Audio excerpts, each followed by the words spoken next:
A cognitive script is an internalized behavioral pattern that tells us how we're supposed, or at least how we think we're supposed to act in certain situations. They can be very helpful for routine tasks and decisions in everyday life. Cognitive scripts were first discovered in a seminal 1979 study where researchers found that people are following very similar scripts in similar situations, such as going to the doctor or going to the restaurant.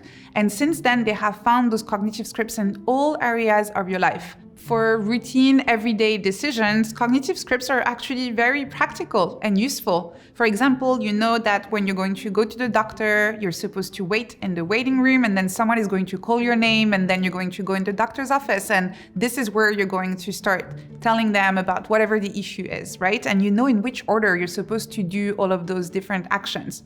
Great, useful, and it's a pretty good thing that you don't have to overthink it every time you go to the doctor. The problem with cognitive scripts is when we use them to make more important decisions in our lives, in our careers, in our relationships. Instead of asking ourselves, is that really what I want to do? Is that my decision? We let our choices being driven by those stories that we have internalized, by those scripts that tell us how we're supposed to behave in a certain situation. The 3 cognitive scripts that rule our lives.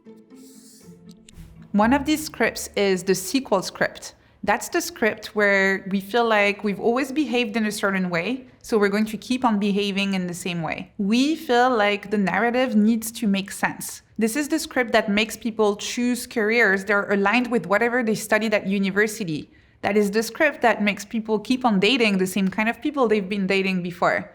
And this is, in general, the script that makes us repeat the exact same behaviors and patterns that we've had in the past. In relationships in particular, what's very interesting is that we want the sequel to connect to whatever the previous experience was. So that might mean dating the exact same type of person, or choosing the next person in response to whoever we were dating before. And they might look like the complete opposite, but the truth is we still pick this person based on a sense of continuity with whatever the previous experience was before. With the sequel script, it's quite obvious why it limits the possibilities that we might explore in life. Because we feel like whatever decision we're making next needs to make sense in relation to the decisions we made in the past, we ignore a lot of more left field, unexpected type of decisions that might be opportunities for growth and exploration and self-discovery.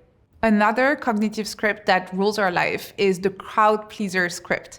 This is the script where we make decisions based on whatever is going to please people around us the most. Quite often, those other people are our parents. We might make decisions based on whatever is going to make them feel like you're safe and successful.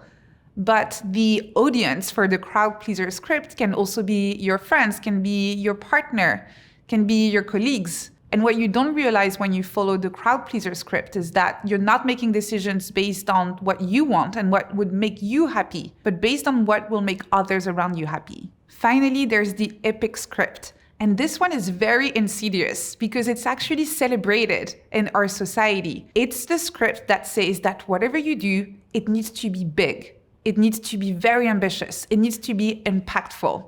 Anything less than that is failure. The epic script is an extreme version of the idea of following your dreams. And because of that, it has created a form of stigma around having a small, simple life. A life that is focused on just being happy in the moment, being present, being connected, and exploring your curiosity. Because if you don't have those external signs of success, if you're not following your grand passion, then are you really living a meaningful life?